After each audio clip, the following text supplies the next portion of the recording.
इतने सारे कंकर है कि सब आज की तारीख में शंकर ही शंकर है। मैं जिला कांग्रेस की ओर से आप सबका हार्दिक स्वागत भी करता हूँ, साधुवाद भी देता हूँ कि कल सूचना में आप लोग पधारे। और इसके साथ ही आदरणीय खड़गे जी, राहुल गांधी, सोनिया जी, प्रियंका जी, आदरणीय दिग्विजय सिंह जी, कमलनाथ जी, हमारे सभी हाईकमांड के बड़े नेताओं को मैं साधुवाद और धन्यवाद देना चाहता हूं कि आप लोगों की भावना के अनुसार उन्होंने आपको आपका प्रत्याशी दिया है, इसलिए हाईकमांड का बहुत बहुत आभारी हूं। और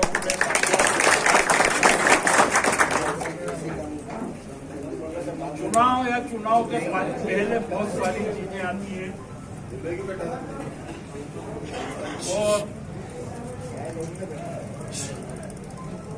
किसी भी परिवार का मुखिया होना या परिवार का बड़ा बेटा होना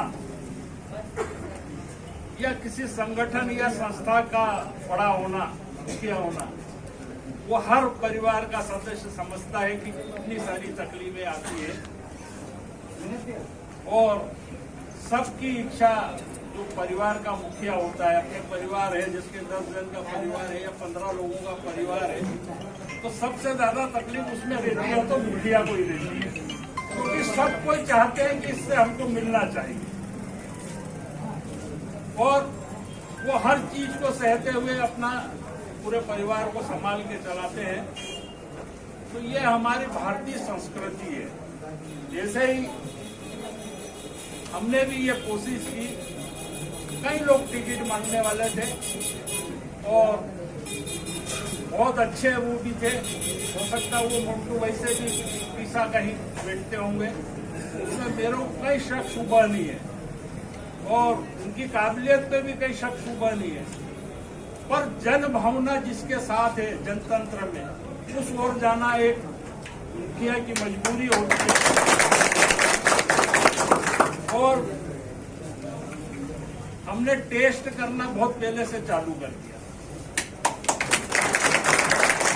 हमने हमारी बेटी राजकला को टिकट देके टेस्ट चालू कर दिया था। वो सारी चीजें एक प्रक्रिया है। हमारी जिला अध्यक्ष बहन सुभद्रा भी बेटी है, आपने भी टिकट मांगा था, हमारे ग्यारसी भाई ने भी मांगा था, पोरलाल जी खरते ने भी मांगा था और भी लोग हो सकते हैं। मैं उन सब का धन्यवाद अदा करना चाहता हूं और साधुवाद देना चाहता हूं कि ये कांग्रेस परिवार है और टिकट किसी एक को मिलना है। अब टिकट कांग्रेस का है, उनको या किसी नेता का नहीं रह गया है। अब ये टिकट पंजे का है और ये पंजा ही सब कुछ है। मुंटू उसमें नगण्य है, वीरेंद्र दरबार नगण्य है, कोई भी नेता इसमें नगण्य है, उसकी कोई अहमियत नहीं है। ये कांग्रेस पार्टी है, ये कांग्रेस पार्टी ऐसी वैसी कोई है नहीं। हमारे भारतीय जनता पार्टी के लोग कहते हैं कि कांग्रेस ने क्या किया।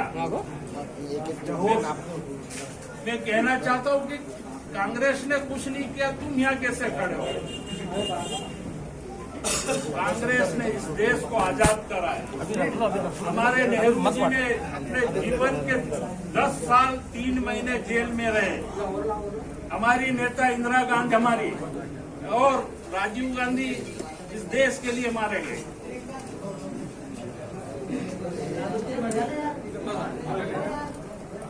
मैं ये कहना चाहता हूँ, इसको आजाद कराने में अपनी शहादत दी हो। या कोई नेता ऐसा है जिसने इस देश की लड़ाई में लड़ाई लड़ी हो? नहीं है। ये कांग्रेस है और ये कांग्रेस परिवार है और हम उसके खून हैं, हम उनका डीएनए है।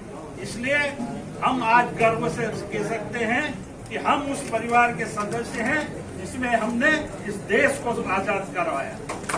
और लोग बोलते हैं ये कांग्रेसियों ने क्या किया। कांग्रेस ने ये किया है कि नरेंद्र मोदी तू बेचते बेचते थक गया है और इस देश को बेच रहा है। IIT खड़े करे, मेडिकल कॉलेज खड़े करे और जिस चंद्रयान पे तू इतरावा है 1962 में नेहरू जी ने उसकी आधारशिला रखी थी। ये वो कांग्रेस है। और 20 साल में हमारे मामा ने सिर फूका है। 20 साल में आदिवासियों को बर्बाद किया है। आदिवासियों के साथ क्या किया आप समझते हैं? पढ़ो और आगे बढ़ो, 8वीं तक पढ़ो और आगे बढ़ो, और 8वीं के बाद खेलो और घर जाओ। बच्चों का जीवन बर्बाद कर दिया, 8 पीढ़ियों को बर्बाद करा है। शिवराज मामा की वो सोच है कि इस देश को और इस प्रदेश को बर्बाद करने की तुलना वो कर रहे हैं। आप समझते हो हमारे परिवार के बच्चे, मैं कहता हूं कि आदिवासियों से तो उन्होंने ये बदला लिया है कि इनको कैंडिडेट नहीं मिलना चाहिए, वो है, क्योंकि ये इनकी सोच है। इन्होंने पहली से लेके 8वीं तक बच्चों को कहते हैं पढ़ो आगे बढ़ो, पढ़ो आगे बढ़ो, और आखिरी में पढ़ने लायक भी नहीं रह जाओ ना, दाढ़ी करने लायक भी मत रहो।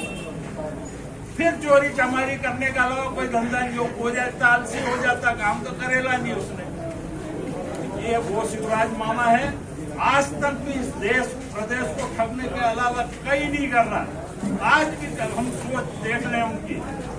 आज उन्होंने हमारे बीच एक लाडली बहना योजना लॉन्च करी, और कब करी? जब चुनाव आ गए। जब चुनाव